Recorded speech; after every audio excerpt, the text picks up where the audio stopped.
The gleaming Tesla Model S came to an abrupt halt outside St. Michael's Hospital, its tires squealing against the worn asphalt of the emergency entrance. Blake Henderson III stepped out, his Italian leather shoes clicking on the pavement as he strode toward the entrance, barely noticing the ambulance workers who scrambled to make way for him. His perfectly tailored suit and commanding presence drew stares from the tired hospital staff and worried visitors, but Blake paid them no attention. He was here for one reason only. His father had suffered a heart attack. The antiseptic smell hit him as he entered, bringing back memories of board meetings in various hospitals his family's investment firm had acquired over the years. This time was different. This time, he wasn't here to evaluate another asset for acquisition. The great Blake Henderson II, the man who had built Henderson Global Investments from nothing into a multi-billion-dollar empire, was lying somewhere in this building, vulnerable and human like everyone else. "I'm looking for Blake Henderson II," he announced at the nurse's station, not bothering with pleasantries. "I was told he was brought here." The nurse behind the counter, a woman in her early 50s with silver-streaked hair pulled back in a practical bun, looked up from her computer. Her name tag read Sarah Mitchell. "Ren."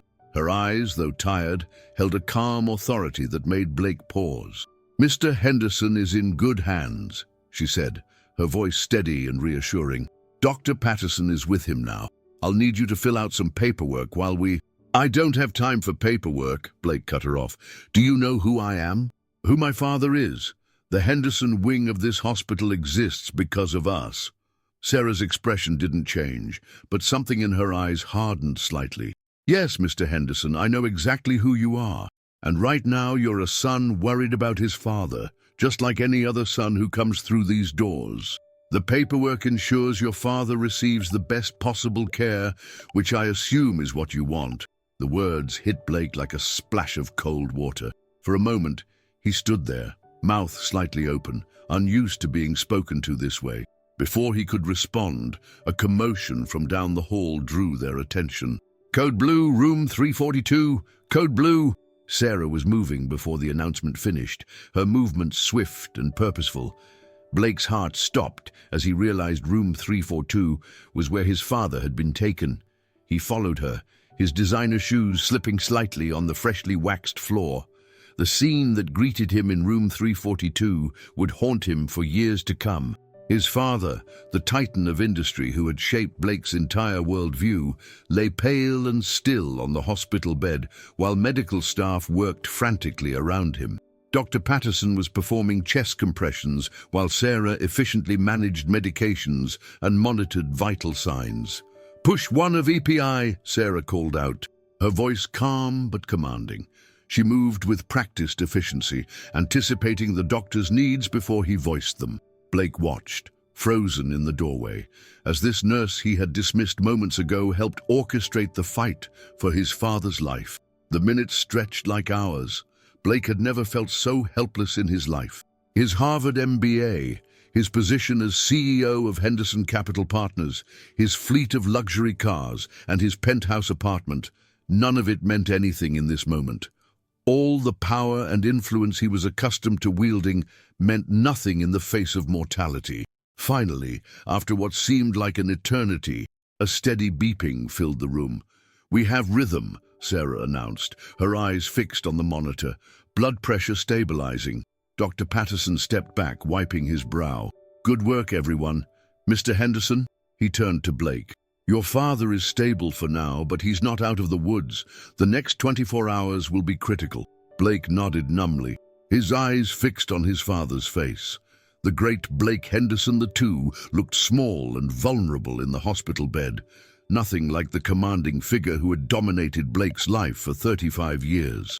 "You can sit with him," Sarah said softly, touching his arm gently as she passed. "Talk to him. He might be able to hear you." Blake sank into the chair beside his father's bed, his mind spinning. He had come straight from a meeting where he'd been planning to lay off 300 workers to improve quarterly profits. It had seemed so important just hours ago. Now, watching his father's chest rise and fall with the help of machines, none of it seemed to matter.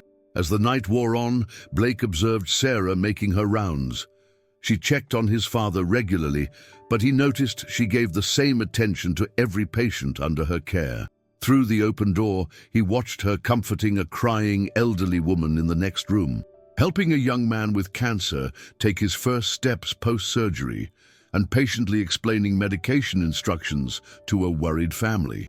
Around 3 a.m., he overheard a conversation that would change his perspective forever. Sarah was on her phone during what must have been her break, speaking in hushed tones. "I know, sweetheart. I'm sorry I couldn't make it to your science fair today. Mommy had to pick up an extra shift because Grandma's new medication is expensive." She paused, listening. "No, don't worry about it. You focus on your studies. I'm so proud of you for winning first place. We'll celebrate this weekend. I promise." Another pause. "Is Grandma having one of her bad days? Put her on the phone, honey." Her voice softened further. "Mom, it's Sarah." "Yes, it's morning." "No, you don't need to go to work. Remember, you're retired now. Tommy and Lisa are there with you. They're my children, your grandchildren." "Yes, that's right.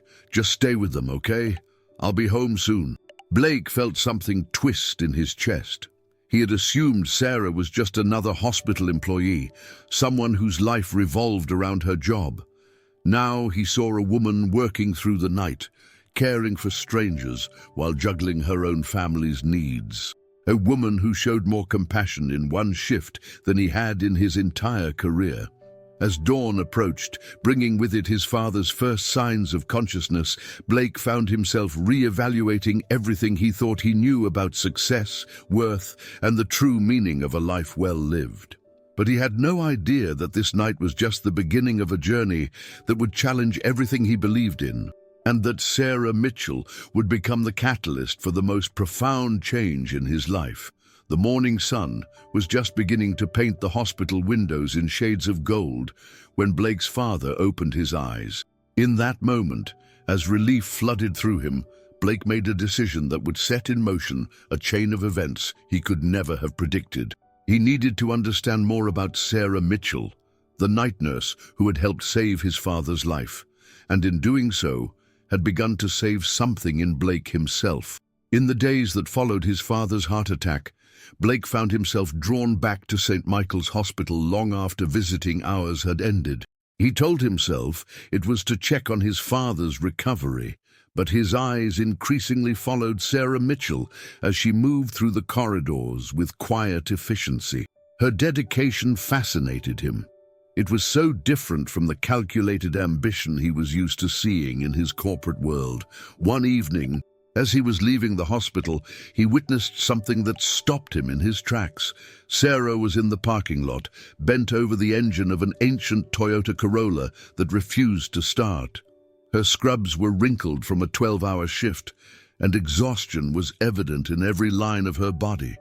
"Need help?" Blake found himself asking before he could stop himself. Sarah straightened up, surprise flickering across her face. "Mr. Henderson, thank you, but I'll manage. I always do." "Please," he said, stepping closer. "My father's company owns several auto dealerships. I know a thing or two about cars." It was a lie. He knew nothing about cars except how to buy expensive ones. But he had already pulled out his phone to call his personal mechanic. "I appreciate the offer," Sarah said firmly, "but I can't afford whatever luxury service you're about to suggest. I just need to get home to my kids and my mother." The words struck Blake like a physical blow. Of course, he'd overheard her conversation about her mother's medication. Before he could respond, Sarah had already turned back to her car, her shoulders set with determination. "Let me at least give you a ride home," he offered. "It's not safe here this late." Sarah hesitated, and for the first time, Blake saw uncertainty crack her professional demeanor. "My son Tommy has a test tomorrow," she said softly. "And my mother, she gets confused at night. Sometimes she wanders." "Then let's not keep them waiting." Blake gestured to his Tesla. The drive to Sarah's neighborhood was eye-opening for Blake. As the pristine streets of the medical district gave way to more modest surroundings, he watched Sarah's face in the rearview mirror. Despite her obvious exhaustion, her eyes remained alert, taking in every detail of their journey as if memorizing it for future reference.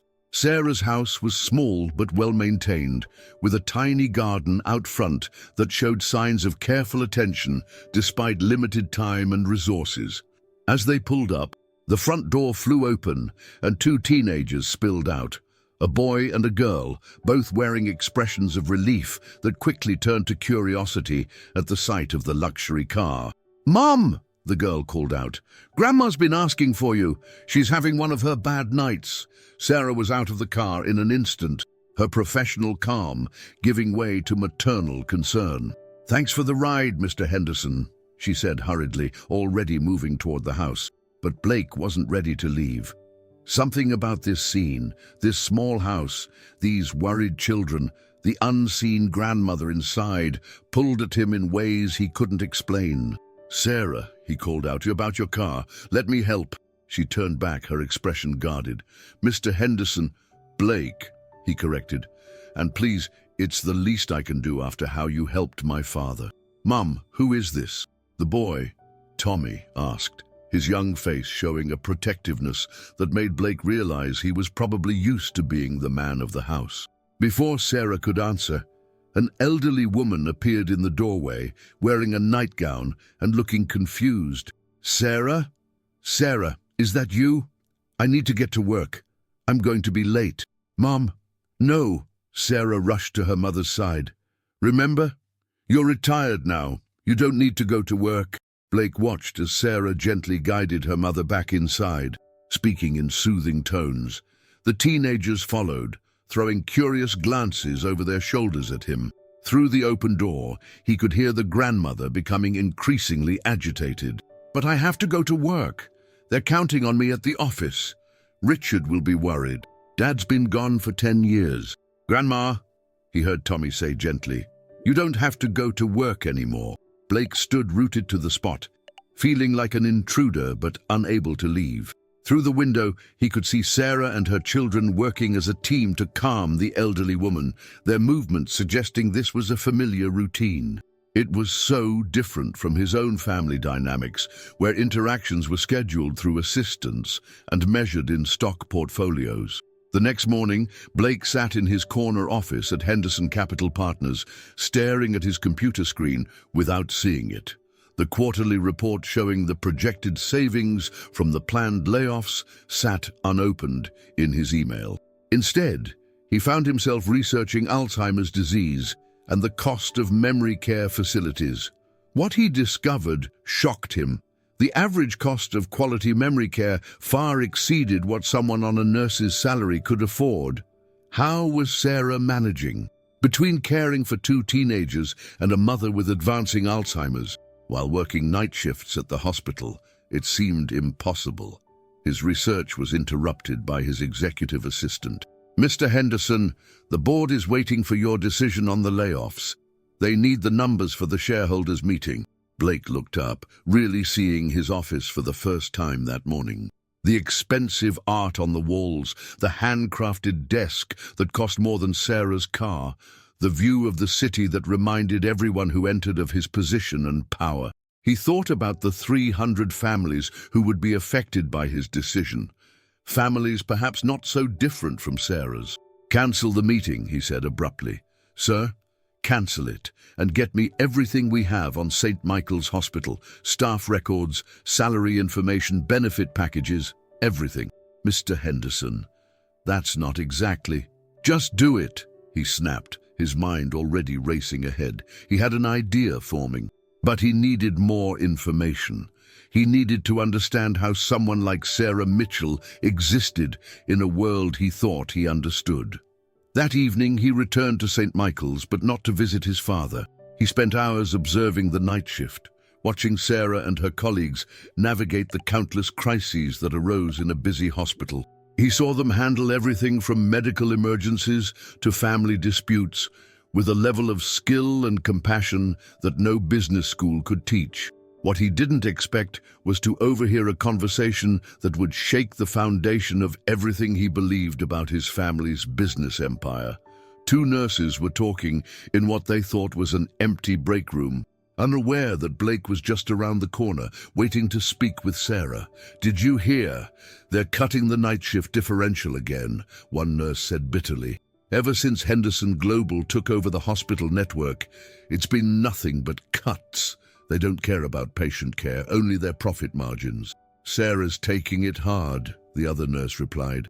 "She's already picking up extra shifts to pay for her mother's care. I don't know how much more she can handle." "Yeah, well, that's what happens when you let vulture capitalists run healthcare. I heard the CEO's son is some hotshot who's never worked a real day in his life. Probably doesn't even know what it's like to worry about paying bills." Blake felt each word like a physical blow. His father had always told him their acquisitions were about making businesses more efficient, more profitable.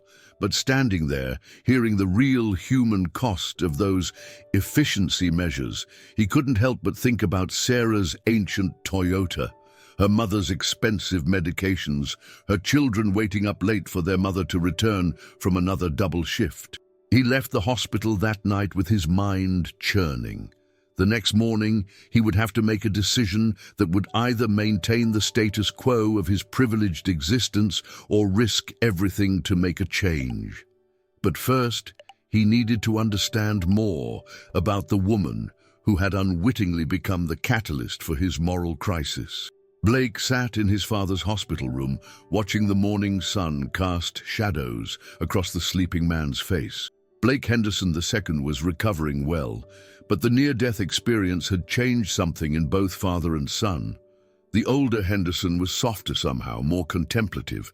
Blake, on the other hand, felt like he was waking up from a long sleep, seeing the world with new eyes.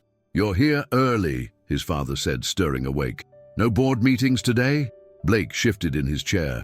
"I've been doing some research, Dad, about our healthcare acquisitions."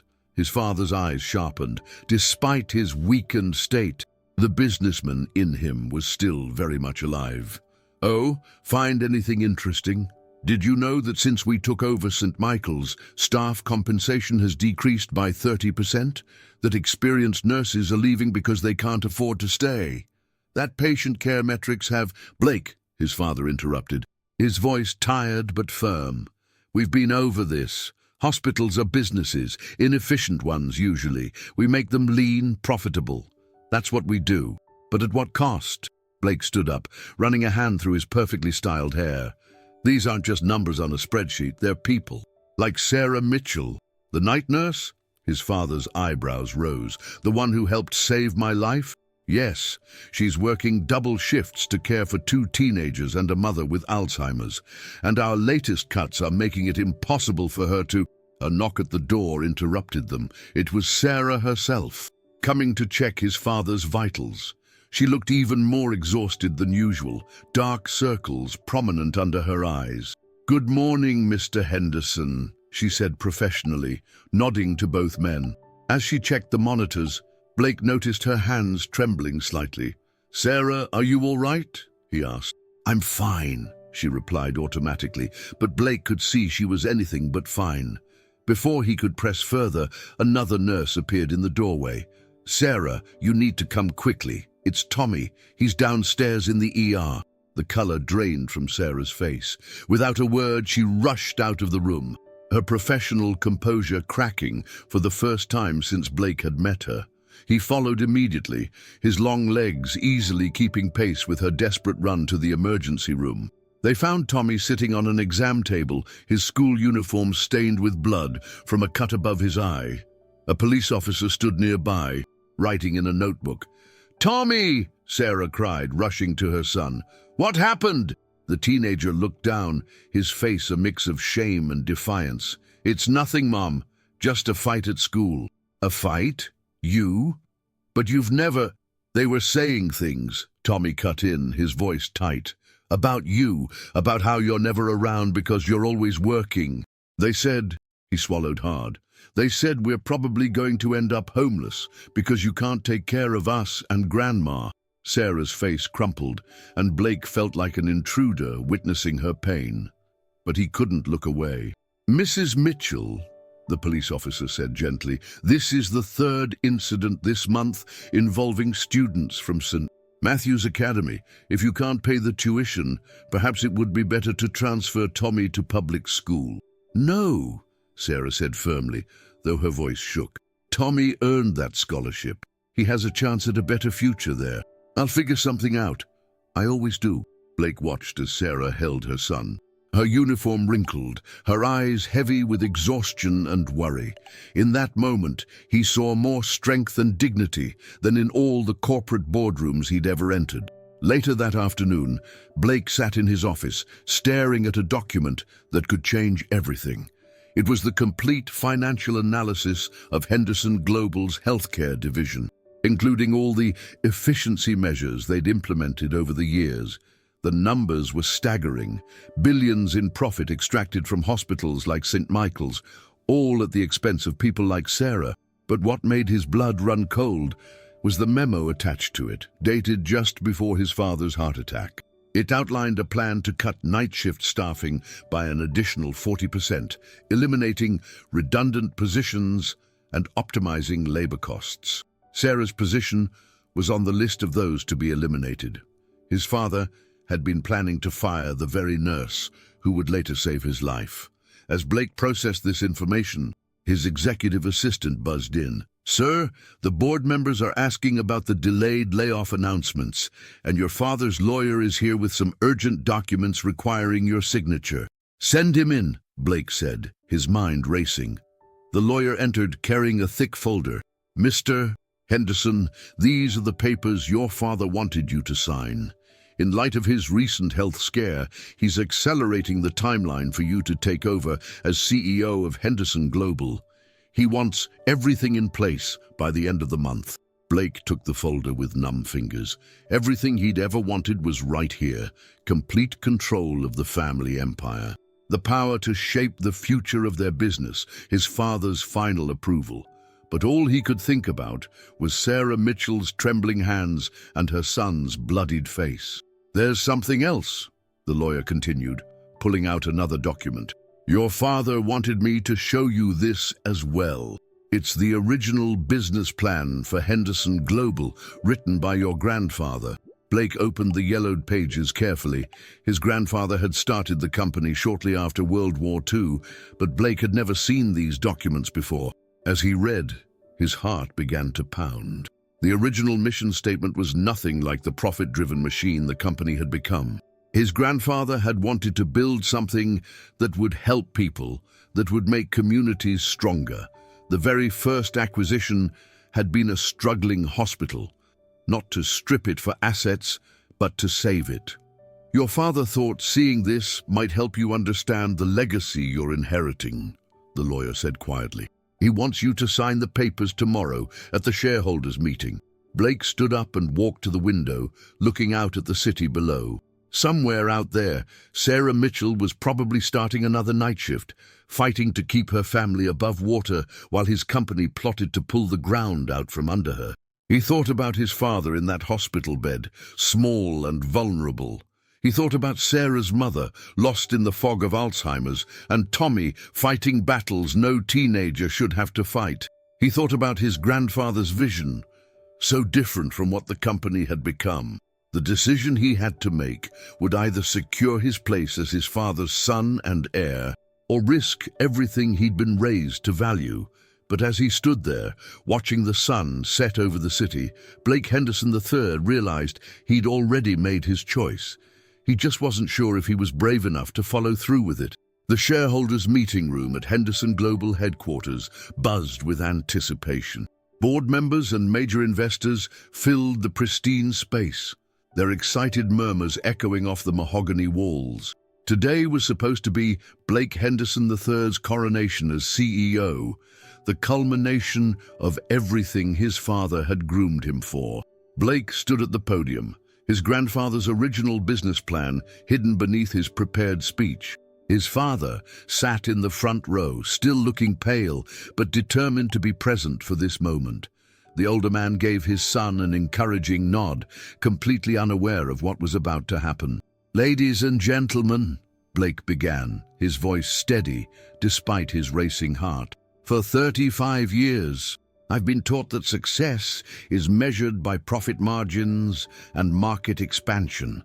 I've learned to see people as assets or liabilities, to evaluate human worth in terms of quarterly returns. He paused, looking at the expectant faces before him. These were people who had known him his entire life, who had watched him grow into the corporate warrior his father had shaped him to be.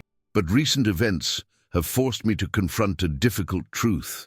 In our pursuit of profit, we've lost sight of my grandfather's original vision for this company. A murmur of confusion rippled through the room.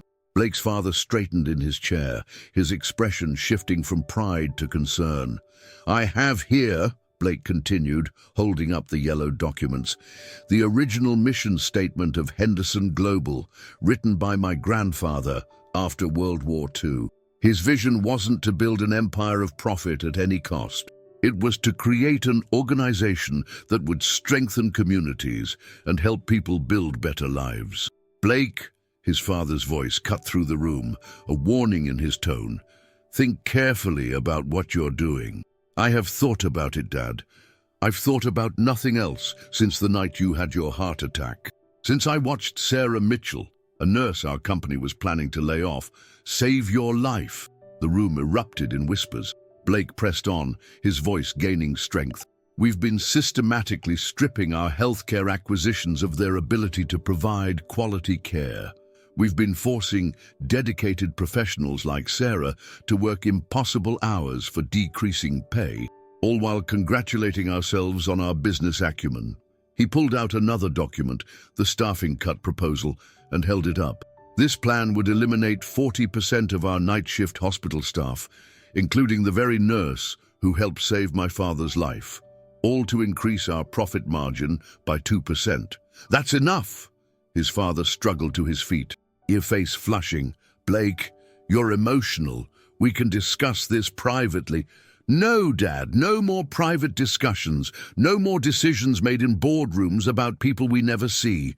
I'm calling for an immediate vote to halt all planned staffing cuts in our healthcare division." The room exploded into chaos.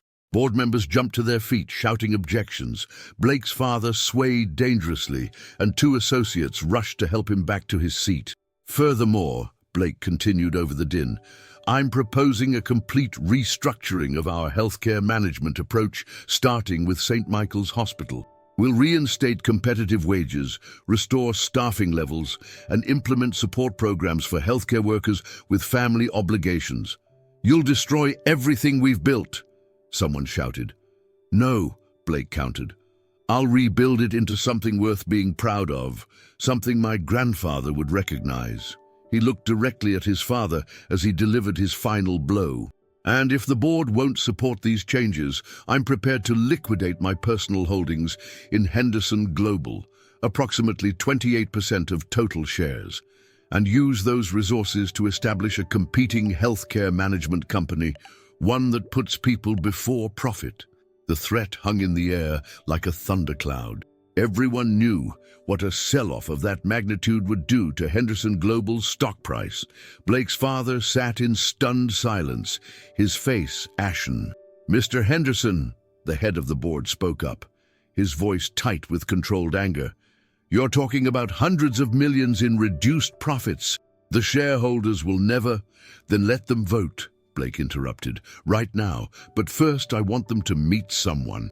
He gestured to the back of the room, where Sarah Mitchell stood uncertainly in her scrubs, having just finished another night shift. Blake had asked her to come, promising it was important. "This is Sarah Mitchell," he announced, "single mother of 2 teenagers, primary caregiver for her mother who has Alzheimer's. She works double shifts to make ends meet, provides exceptional care to her patients, and somehow still finds the strength to treat every person she meets with dignity and compassion." Sarah stood straighter. Though her exhaustion was evident, the room had fallen completely silent. "This is who we're really talking about when we discuss staffing cuts and efficiency measures. This is who bears the real cost of our profit margins. I'd like Mrs. Mitchell to tell you about what it's really like on the front lines of our healthcare system." As Sarah began to speak, her quiet voice carrying clearly through the hushed room, Blake watched the faces of the board members and shareholders. Some looked uncomfortable, others defensive, but a few, including several of the older members who had known his grandfather, were listening intently. Sarah spoke about her colleagues who had left because they couldn't afford childcare on their reduced salaries. She talked about having to choose between buying her mother's medications and paying Tommy's school fees. She described what it was like to care for critically ill patients while working understaffed shifts. When she finished, Blake stepped forward again. The vote is simple. We either remember why this company was founded and who it was meant to serve, or we admit that we've become exactly the kind of soulless corporation my grandfather wanted to fight against. He looked at his father, seeing not the powerful CEO, but the vulnerable man in the hospital bed. Dad, you once told me that true legacy isn't about money, it's about impact. What kind of impact do we want Henderson Global to have? The silence in the room was deafening. Blake's career, his inheritance, and the future of the company hung in the balance. But as he stood there, watching the investors whisper among themselves and his father stare at his folded hands, Blake felt something he hadn't experienced in years. Peace.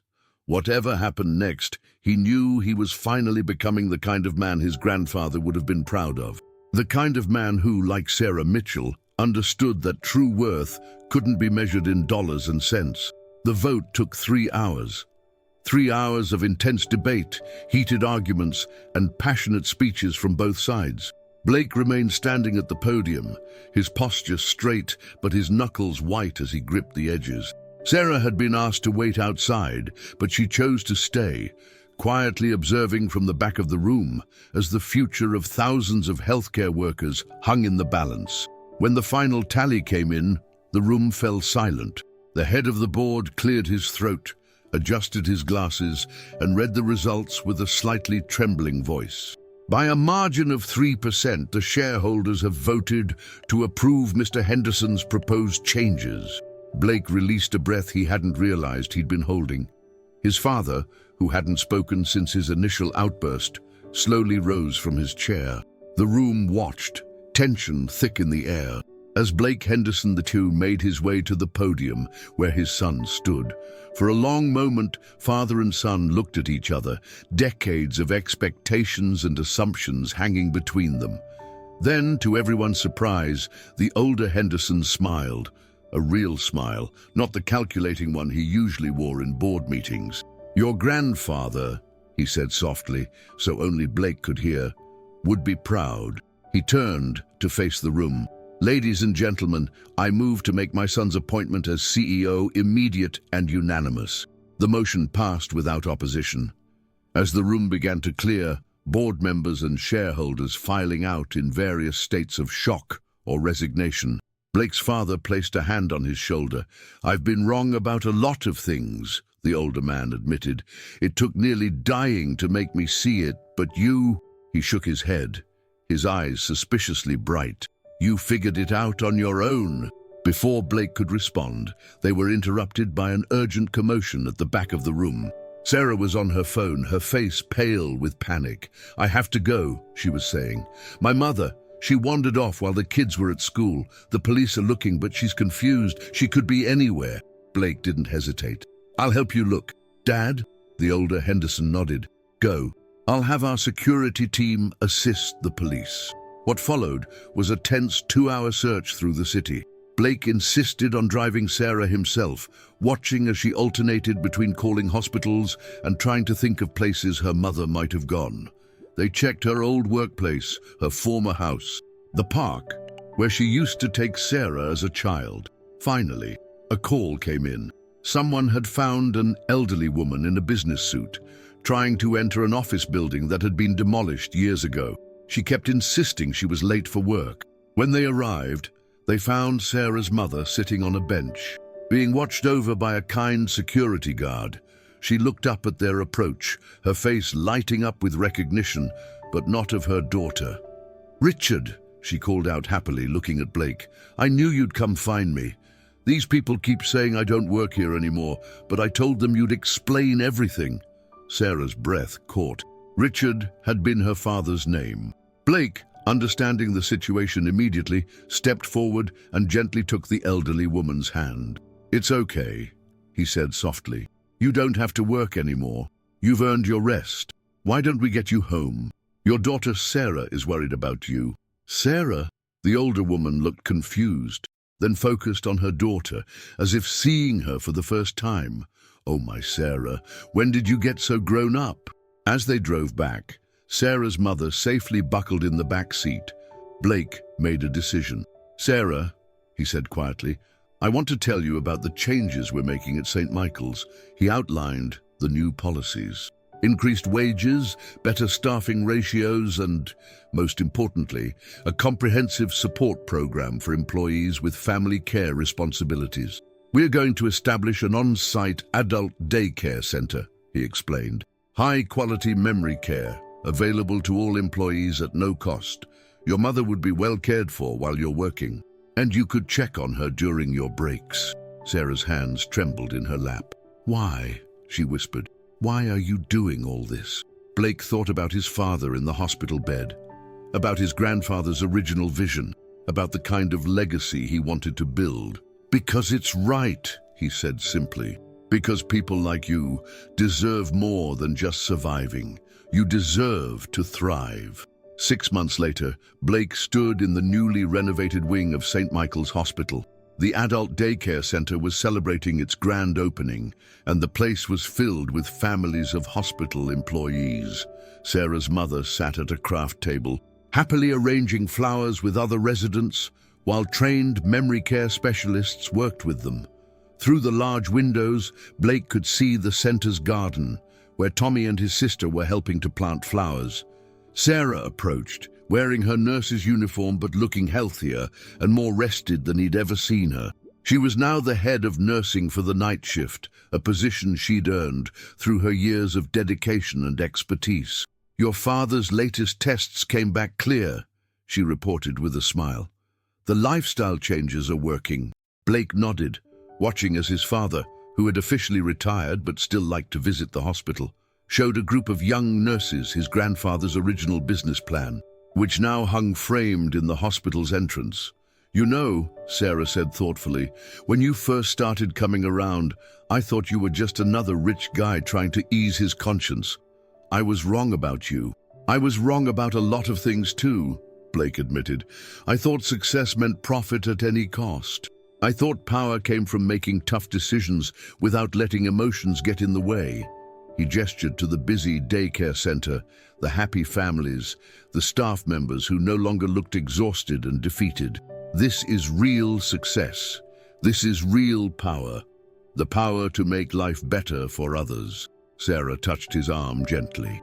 "Your grandfather would be proud." "I hope so," Blake said softly. Then he smiled. "Speaking of which, how's Tommy doing with his college applications?" Sarah beamed. "He's applying to pre-med programs, says he wants to be a doctor to help people like his grandmother." Blake felt a warmth in his chest that no business deal had ever provided. The Henderson Healthcare Workers Support Fund, established with what would have been his personal bonus as CEO, would ensure Tommy's education was fully covered. As he watched Sarah join her family in the garden, Blake reflected on how much had changed in less than a year.